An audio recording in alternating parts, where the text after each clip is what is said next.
ओंकारो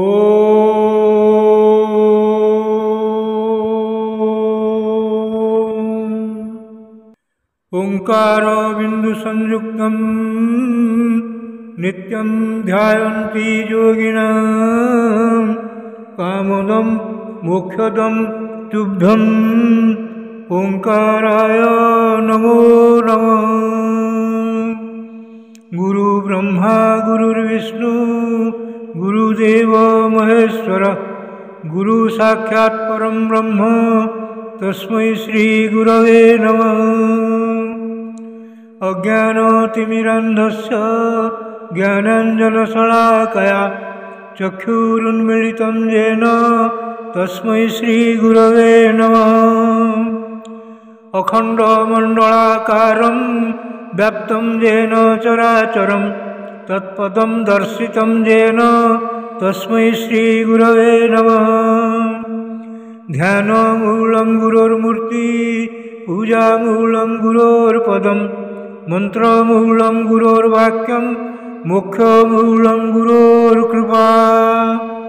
ब्रह्मानन्दं परमसुखदं केवलं ज्ञानमूर्ति द्वन्द्वातीतं गगनसदृशं तत्त्वमस्यादिलक्ष्यम् एकं नित्यं विमलमचलं सर्वधी साक्षीभूतं भावातीतं त्रिगुणरहितं सद्गुरुं तं नमामि। मन्नाथ श्री जगन्नाथ मद्गुरु श्री जगद्गुरु मदात्मा सर्वभूतात्मा तस्मै श्री गुरवे नमः।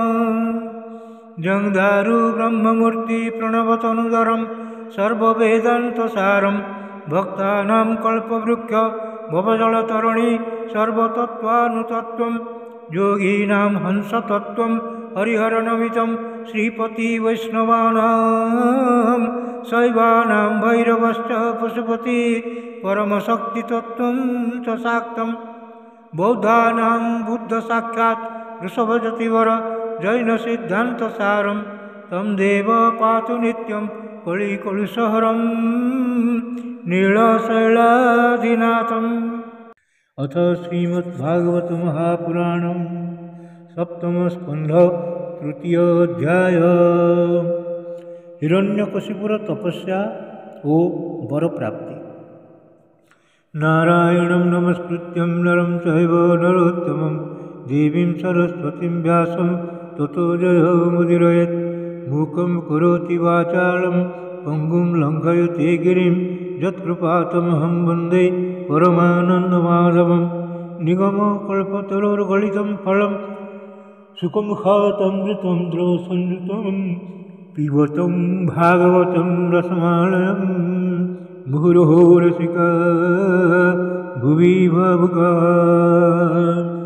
नारद उवाच हिरण्यकशिपुराजन् अदेयं मुजरामरम् आत्मानम् अप्रतिद्वन्द्वम् एकराजं व्यधित्सत। सतेपे मन्दरद्रोण्यां तपः परमदारुणम् ऊर्ध्वबाहुर्नभो दृष्टि पादाङ्गुष्ठाश्रिता वनिः। जटादिधीतिभिरेजे संवर्तर्क इवां शुभि तस्मिन् तपस्तप्यमाने देवाः स्थानानि भेजिरे। तस्य मूर्ध्न समुद्भूत सधुमुग्निस्तपोमयं तिर्य ऊर्ध्वमधो लोकान् ततपत् विश्वगीरितः। चुक्षुभूर्नद्युनद्वन्द्व सद्विपाद्रिश्च चातुलभुव निपेतु सग्रहास्तारा जज्ज्वलुश्च दिशो दशः।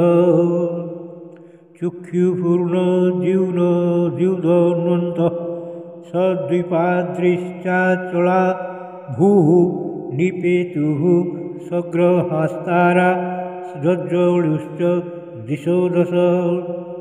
तेन तप्ता दिवं त्यक्त्वा ब्रह्मलोकं जयुःसुरा धात्रे विज्ञापयामासुर्देवदेव जगत्पते।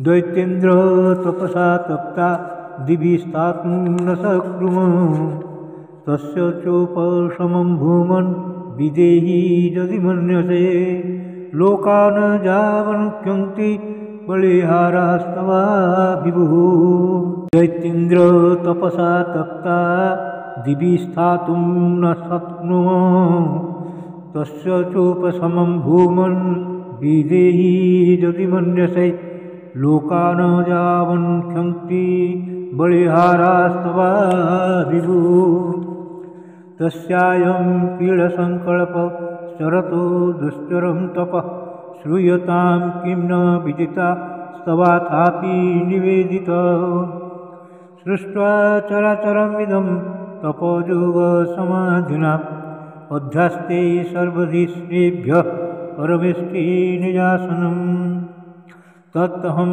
वर्धमानेन तपोयोगसमाधिना कालात्मनश्च नित्यत्वात् साधयिष्ये तथात्मनः अन्यथेदं विधास्येऽहम् अजथा पूर्वमोजसा किमन्यैः कालनिर्धृतैः कल्पन्ते वैष्णवादिभिः इति शुश्रूमनिर्बन्धं तपः परमापास्थितः विद्वत्स्थानान्तरं युक्तं स्वयं त्रिभुवनेश्वरः तवासनं द्विजगावां पारमेष्ठ्यं जगत्पते भवाय श्रेयसे भूत्यै क्षेमाय विजयाय च इति विज्ञापितो देवैर्भगवान् आत्मभूर्नृप परितो भृगुदक्षाद्यैर्जजौ दैत्यसुराश्रमम् न ददर्श प्रतिच्छन्नं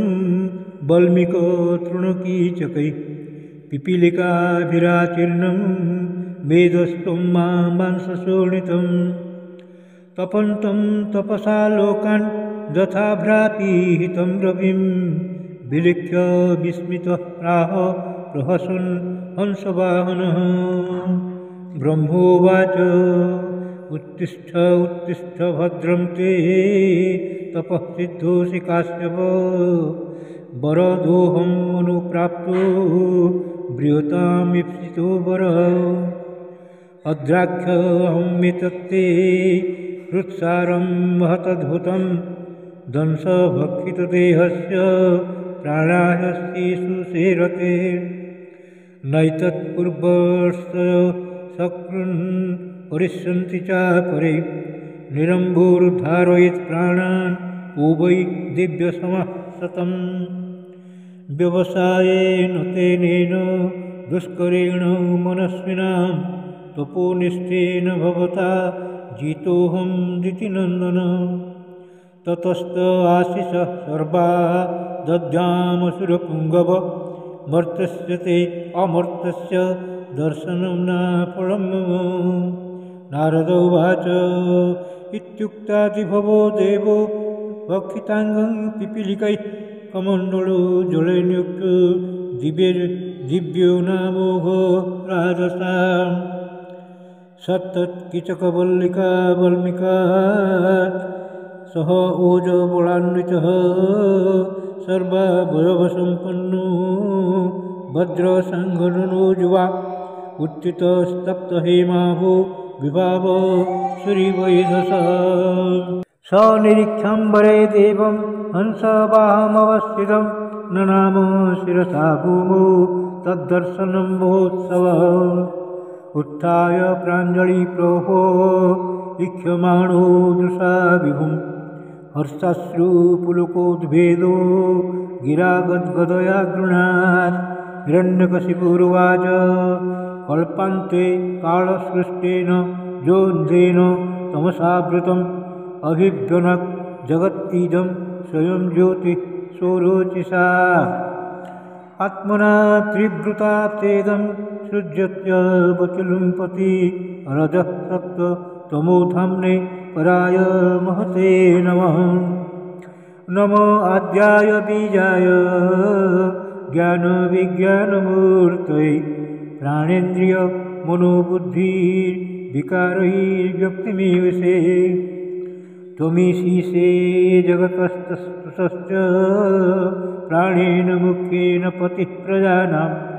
चित्तस्य चित्रेर्मन इन्द्रियाणां पतिर्महान् भूतगुणाशयेश त्वं सप्ततन्तून् वितनोषि तन्वा त्रय्या चातुर्होत्रकविद्यया च त्वमेक आत्मात्मम् अवतामुनादि अनन्तपारः कविरन्तरात्मा त्वमेव कालो निमिषो जनानाम् आयुर्लवाद्यवैक्षिणोषि कूटस्थ आत्मा परमेश्वरो महां त्वं जीवलोकस्य च जीवात्मा त्वत्तः परं न परमन्येज द्विजच्च किञ्चित् व्यतिरिक्तमस्ति विद्याः फलास्ते तनवस्तु सर्वा हिरण्यगर्भोऽसि बृहत्त्रिपृष्ठ व्यक्तं विभो स्थूलमिदं शरीरं येनेन्द्रियप्राणमनोगुणस्त्वं भुङ्खे स्थितो धामनि पारमेश्च